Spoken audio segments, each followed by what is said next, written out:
on est allé en Laponie en train. Welcome to Lapland!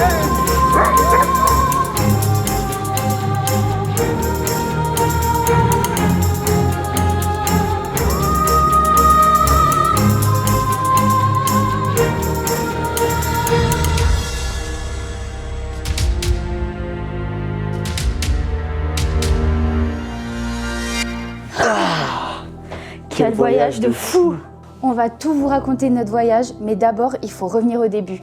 Il est actuellement 6h du matin, on est à l'aéroport de Genève, mais comme vous l'avez compris, c'est pas pour prendre l'avion. Pour cette première étape, direction Zurich.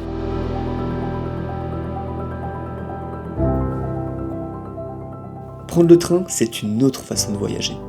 Prendre le temps de découvrir, de s'arrêter dans des villes sur notre chemin.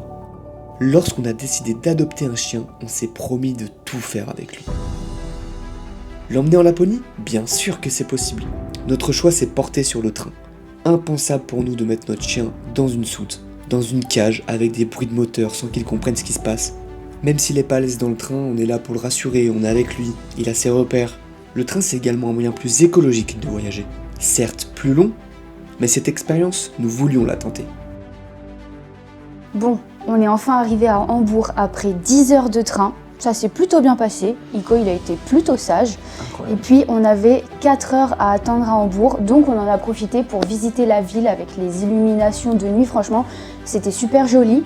Et puis ensuite, on s'est dirigé vers la gare pour prendre notre train de nuit direction Stockholm.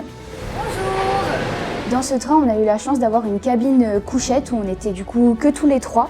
Et c'est vrai que là, on a déjà accumulé 10 heures de train et on enchaînait avec un train de 12 heures. Nous, on était trop bien, ça nous a régalé. On s'est dit, mais on va passer une nuit de ouf et tout. Après ces 12 heures de train de nuit où on a pu dormir un peu, on est arrivé à Stockholm.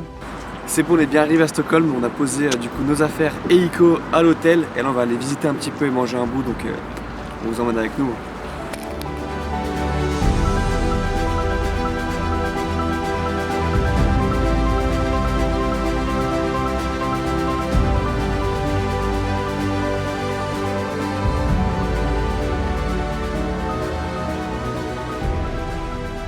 En parallèle, il y a ma sœur et mon beau-frère qui font aussi un road trip. Du coup, donc eux, ils sont venus en avion à Stockholm et ils sont arrivés le même jour. Donc on s'est retrouvés le soir, on s'est fait un resto. Le lendemain matin, on a fait le marché. Donc c'est vrai que nous, c'est un peu la seule activité qu'on a faite à part se promener vu qu'on avait Iko. Mais sinon, il y a quand même plein de musées à faire. Il y a vraiment de quoi faire sur Stockholm. Donc eux, ils sont restés 3-4 jours. Donc ils ont pu justement plus faire des musées, profiter un peu de la ville.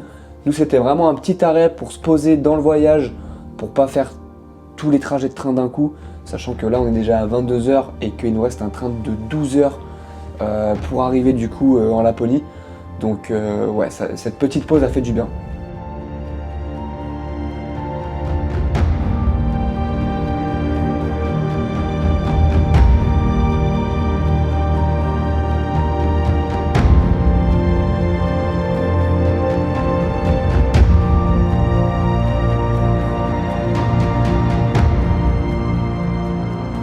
On arrive à Luleå, on se dirige vers du coup l'aéroport de Luleå pour la location de la voiture et ensuite direction Luleå pour les premiers pas en Laponie.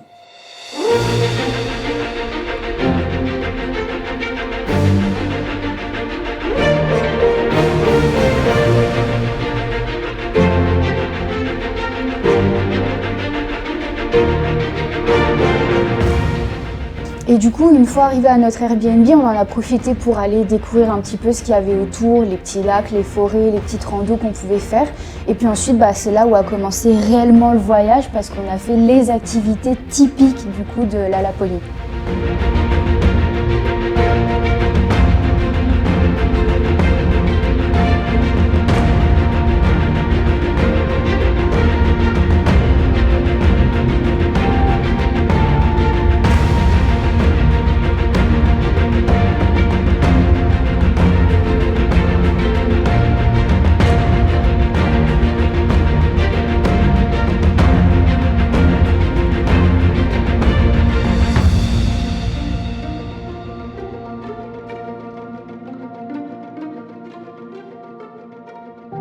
la Laponie, c'est certes des activités atypiques, comme la motoneige sur la mer Baltique ou le chien de traîneau que vous verrez plus tard.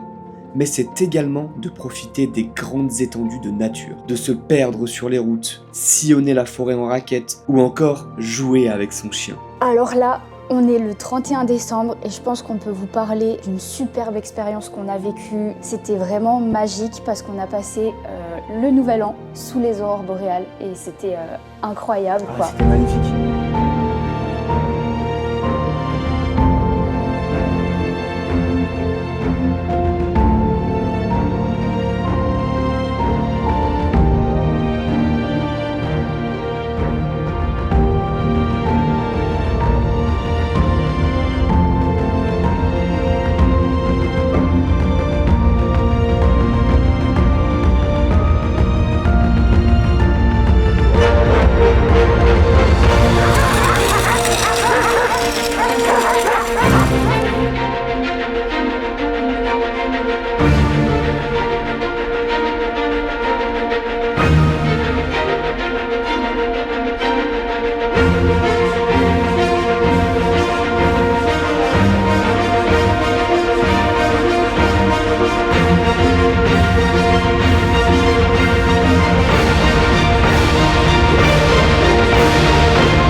Prendre le temps.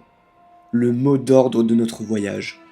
Luleå, c'est également des activités plus accessibles, comme un match de hockey féminin, une promenade sur la mer Baltique, la visite de Gammelstadt, un village inscrit au patrimoine mondial de l'UNESCO, ou encore louer des patins pour quelques euros et patiner autour de Luleå sur la mer Baltique.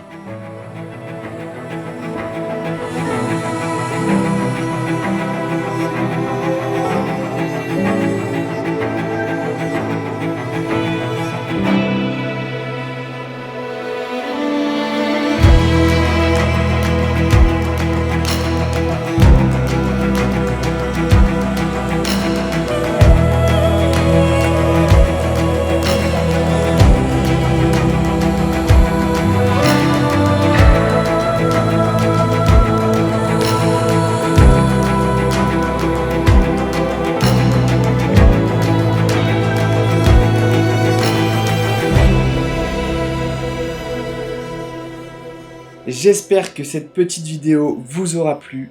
Je suis plutôt satisfait du rendu de ce premier vlog. C'est le premier d'une longue série. Je vous dis à très bientôt et encore merci d'être resté jusqu'ici.